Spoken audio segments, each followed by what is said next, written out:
Let's see what we got. All the way up. Goal! Here's Chauncey Billups. Here it is. He's got it.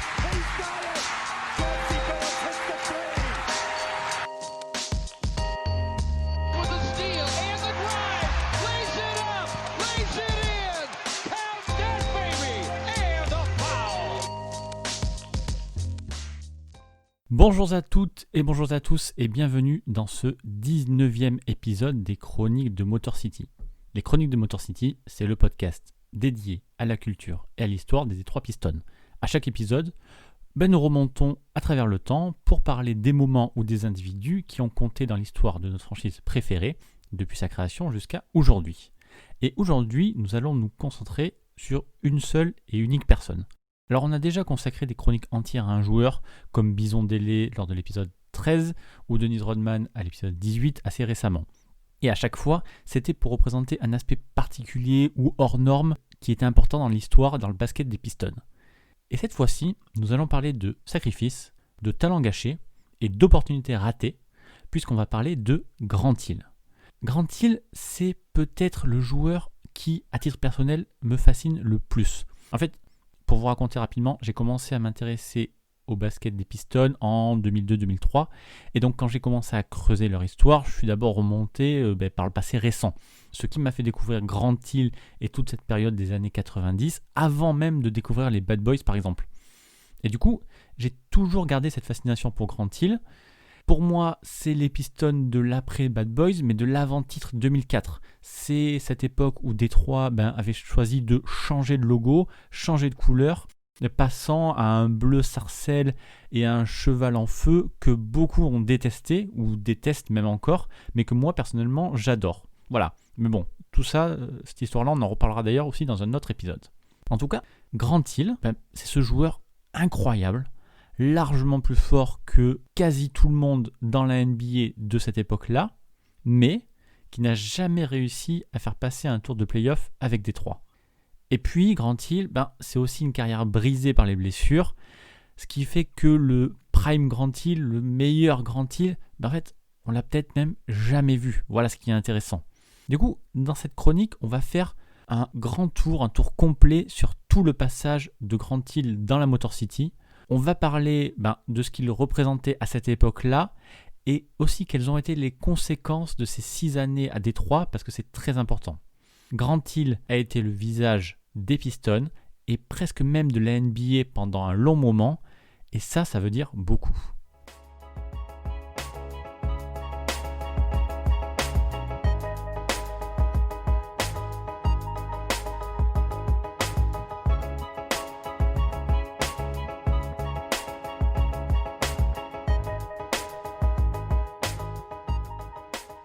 Pour cette chronique dédiée à Grant Hill, nous allons commencer notre voyage à l'été 94.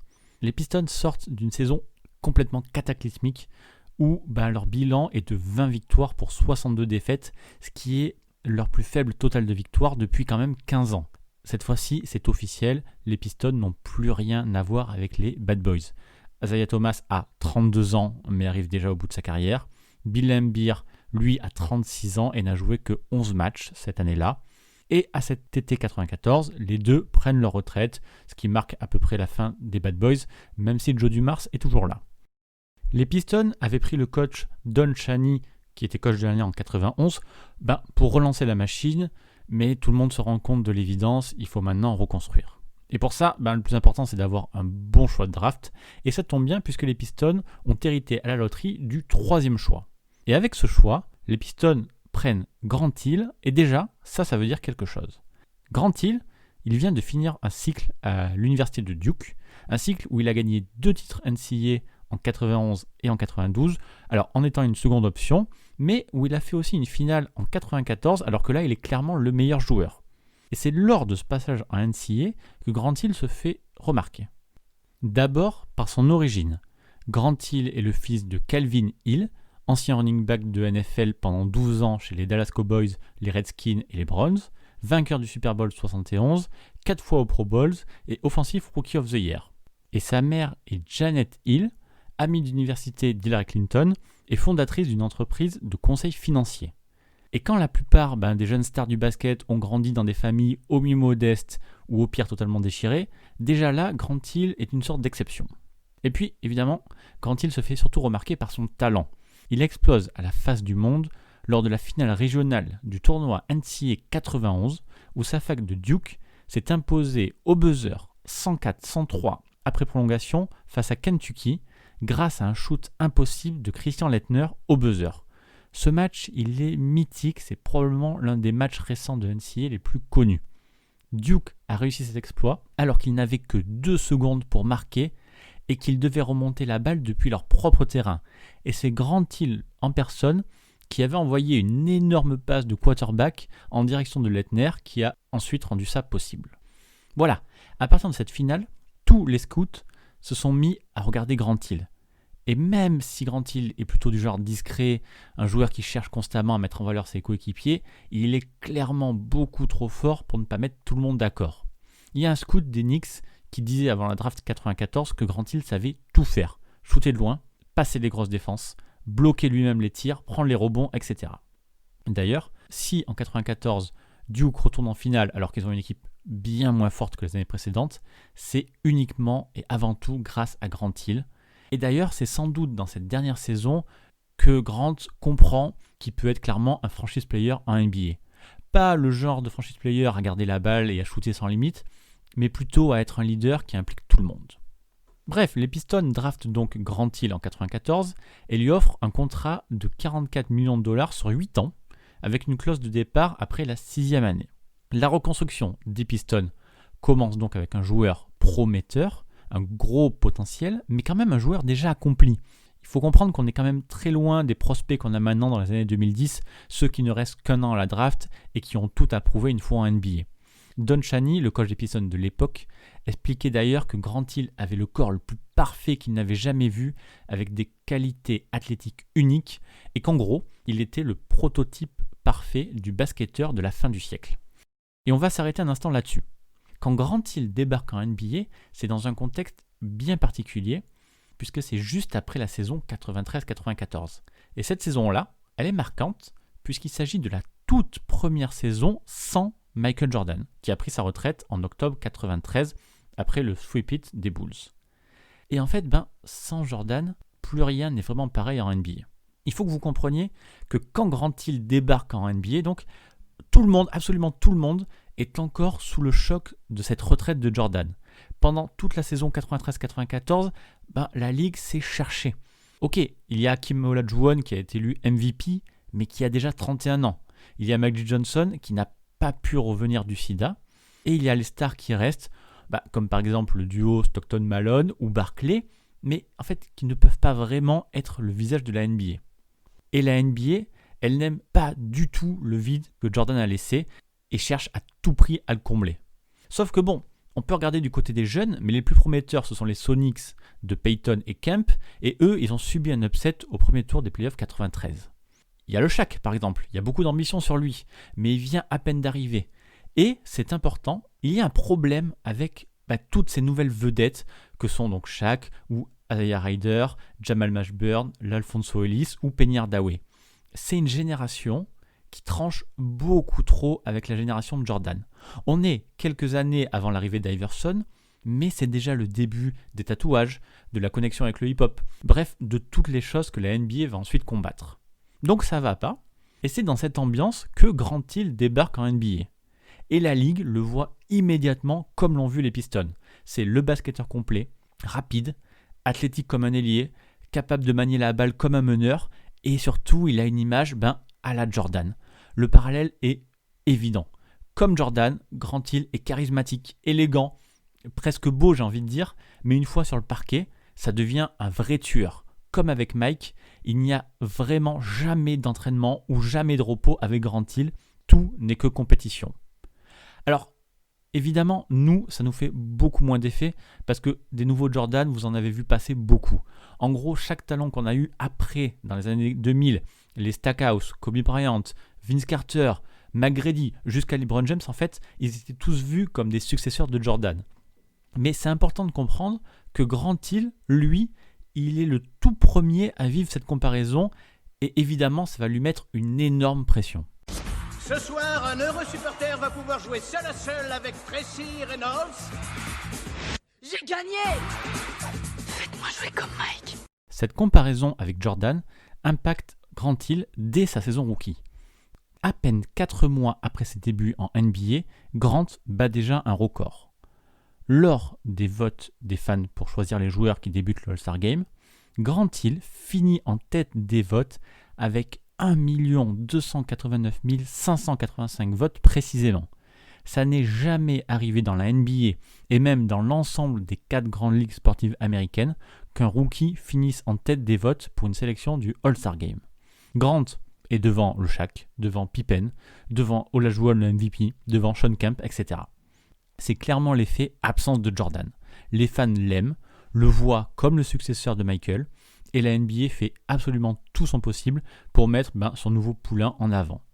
Mais le 18 mars 1995, cette même saison, Michael Jordan revient, et on se retrouve donc en même temps avec Michael Jordan et avec son potentiel successeur Grant Hill en même temps dans la ligue. Et pourtant, l'année suivante, pour le All-Star Game 96, Grant Hill va de nouveau se retrouver en tête des voix alors même que Mike est là, il est revenu. Il y a 1 538 000 voix pour Grant Hill et 1 341 000 pour Jordan. Il y a là clairement un vrai duel de génération et même si Mike est de retour, il est bien de retour, on sent que Grant peut être son successeur.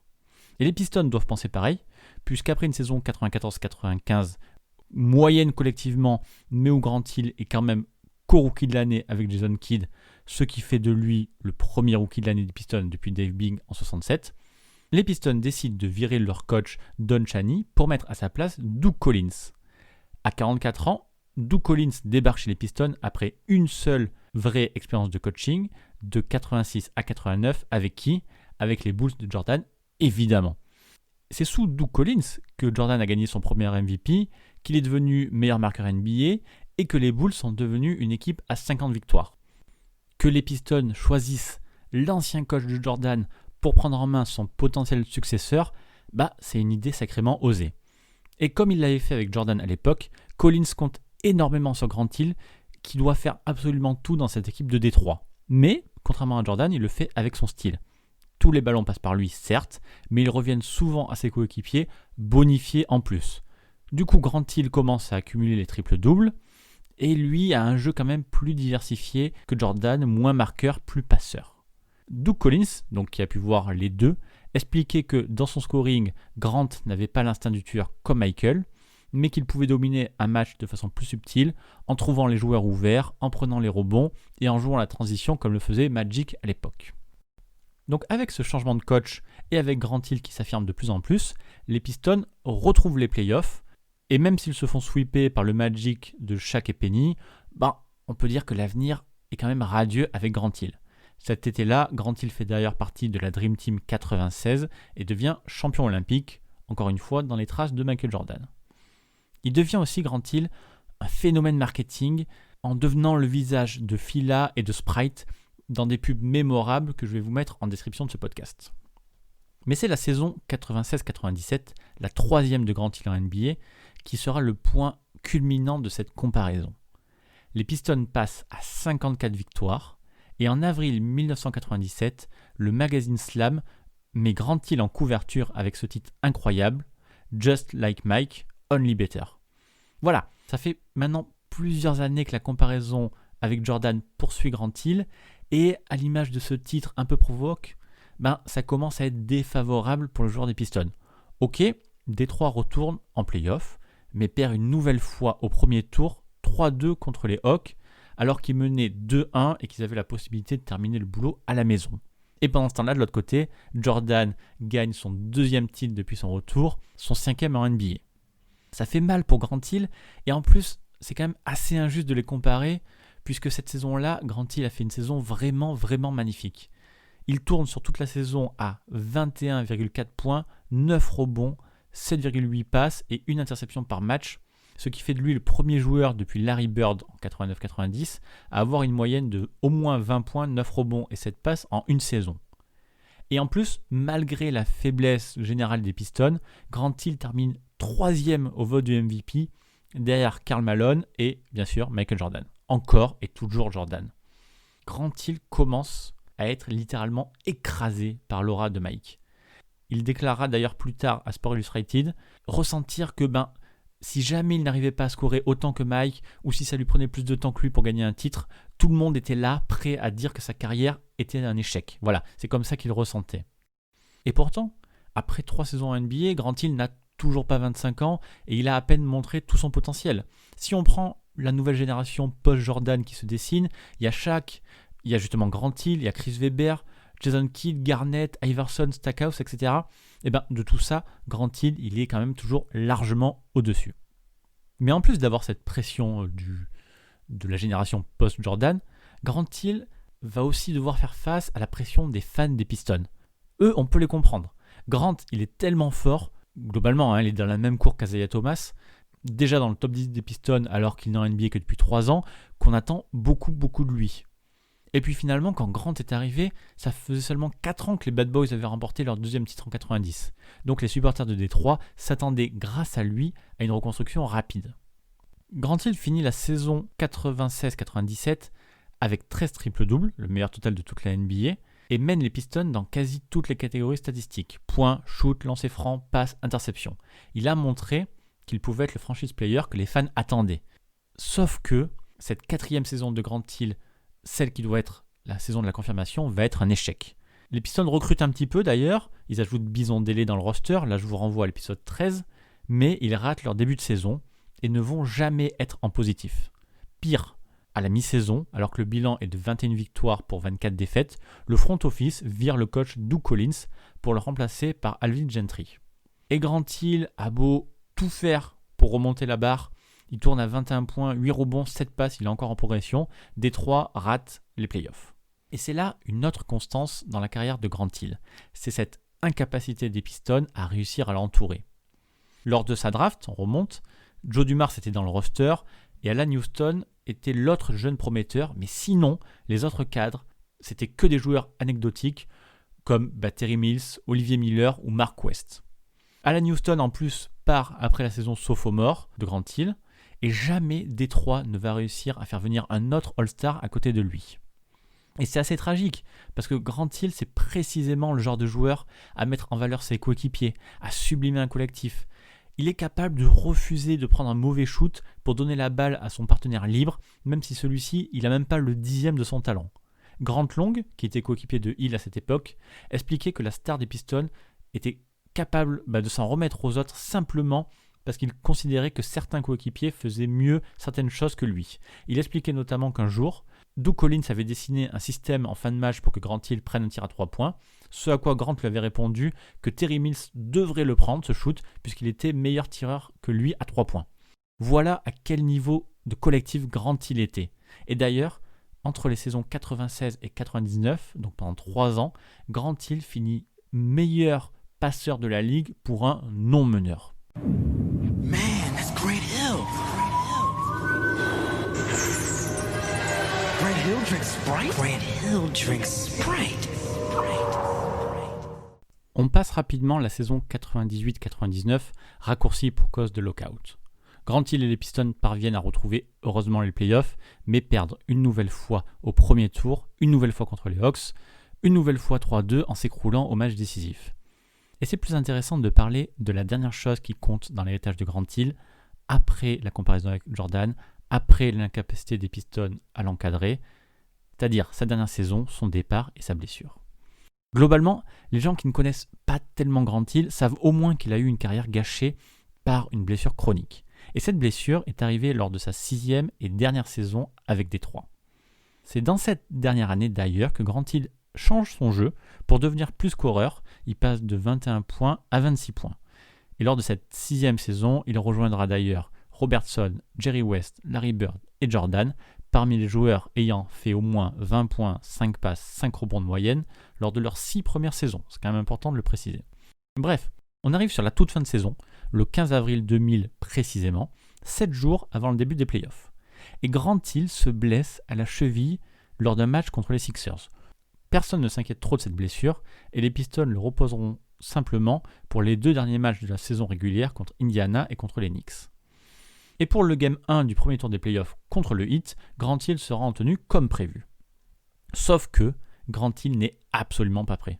Son match est très moyen et lui-même demande au staff de le sortir après le troisième quart-temps. Heureusement, il y a 3 jours et demi entre le Game 1 et le Game 2, donc les Pistons le mettent sous traitement lourd. C'est un traitement qui masque la douleur et qui laisse penser que Grant Hill peut jouer normalement. Malheureusement, c'est une grossière erreur, puisqu'au milieu du deuxième quart-temps, Grant Hill entend un pop, c'est sa cheville qui vient de se casser.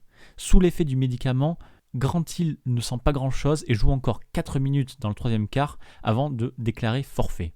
C'est bizarre à dire, mais Grant Hill lui-même a déclaré plus tard que apprendre qu'il avait la cheville cassée était presque un soulagement. En fait, depuis le match contre les Sixers, les médecins de l'équipe se demandaient s'il était vraiment blessé et commençaient même à dire qu'il était un peu soft. Voilà. Bon, à noter, et c'est complètement anecdotique, que les Pistons se sont ensuite fait balayer au Game 3, 91-72, sans Grant Hill. 3 mois plus tard, peut-être à cause de ces événements, Grant Hill décline son option et devient un agent libre. Il peut dès à présent signer avec n'importe quelle équipe sans que les Pistons n'aient rien à dire. Ils vont perdre leur star qu'ils développent depuis 6 ans. Et Grant Hill se rapproche du Magic d'Orlando. Orlando prépare un gros trade pour récupérer Tracy McGrady et a en plus assez d'argent pour prendre et Grant Hill et Tim Duncan.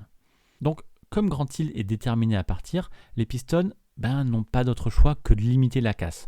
Ils ne sont pas en position de force, soit ils arrivent à négocier un petit quelque chose, soit les 6 ans de développement de Grant Hill partent contre absolument rien. Et la solution va passer par un sign and trade. C'est la seule solution mutuellement avantageuse pour tout le monde. Détroit récupère une toute petite contrepartie et de l'autre côté, Orlando peut signer Grant Hill sur un contrat à plus long terme, tout en se libérant un peu de cap space qui leur sera utile ensuite, comme je le disais, pour signer McGrady et Tim Duncan. Bon, ce qui ne se fera pas bien sûr. Évidemment, côté Pistons, la contrepartie n'est pas vraiment à la hauteur de Grant Hill, mais ça c'était attendu. Dans cet échange, les Pistons n'ont réussi à récupérer que Chucky Atkins et Ben Wallace. Ou plutôt, permettez-moi de recontextualiser à l'époque. Ils n'ont réussi à récupérer que le rookie Chucky Atkins et ses 9 points de moyenne, et l'honnête défenseur de 26 ans qui ne jouait qu'une vingtaine de minutes par match, Ben Wallace. Clairement, chez les fans, c'est la détresse la plus totale. Soyons francs, ce tout premier move de Joe Dumars comme GM n'a rien de génial à première vue avec 2 joueurs qui sont non draftés. Pourtant, nous on sait maintenant qu'il va changer le visage de la franchise.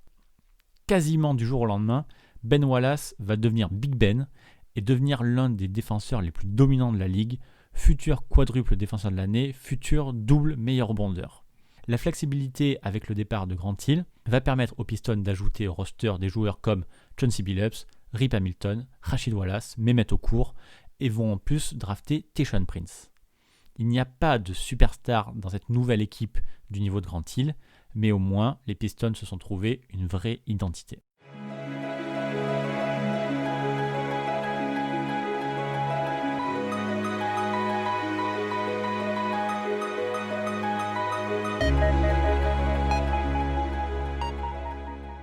À peine le trade de Grant Hill était acté que lui et les Pistons prenaient des directions totalement opposées.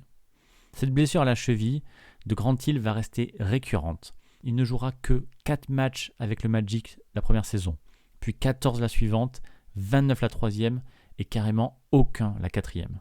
Et dans ce même laps de temps, les Pistons remportent une série de playoffs 2 ans après le trade, font une finale de conférence l'année suivante et sont enfin champions NBA 2004, 4 ans après le trade. Les chiffres, ils sont absolument terribles avec Grant Hill. 4 ans avant son arrivée, les Bad Boys gagnaient leur 2e titre de champion. 4 ans après son départ, une autre génération de Pistons gagnait le titre en 2004. C'est pour ça que c'est si difficile de placer Grant Hill dans l'histoire des Pistons. En termes de performance individuelle, il est sûrement le 2e joueur le plus talentueux derrière Isaiah Thomas. Mais il n'est resté que 6 saisons à Détroit pour 4 défaites au premier tour des playoffs, dont 2 sweeps. Je vais finir ce podcast par une citation de Greg Kelser, l'actuel commentateur des Pistons qui a pu suivre Grant Hill pendant ses 6 saisons à Détroit. Il disait « Gardez à l'esprit le calibre des joueurs de la ligue à l'époque. C'était Jordan, c'était Hakim, c'était Patrick Ewing, c'était Scottie Pippen, c'était le début de Shaq. Grant Hill avait pourtant montré qui il était et ce dont il était capable. Il avait montré qu'il pouvait conduire une équipe à un titre. » Voilà, notre chronique touche maintenant à sa fin. J'espère qu'il vous a servi à comprendre un peu mieux qui était ce joueur Grant Hill, ce qu'il avait apporté et les opportunités qui avaient été ratées. Ce podcast et tous les autres, vous pouvez les retrouver sur les plateformes Apple Podcast, Spotify, Google Podcast et Deezer, ainsi que sur les agrégateurs de podcasts type Podcast Addict sur Android. Et les premiers épisodes sont aussi à retrouver sur YouTube. N'oubliez pas, si vous ne l'avez pas encore fait, de prendre le temps de mettre une note ou un commentaire sur iTunes, Apple Podcast. C'est ce qui permet le bon référencement du podcast.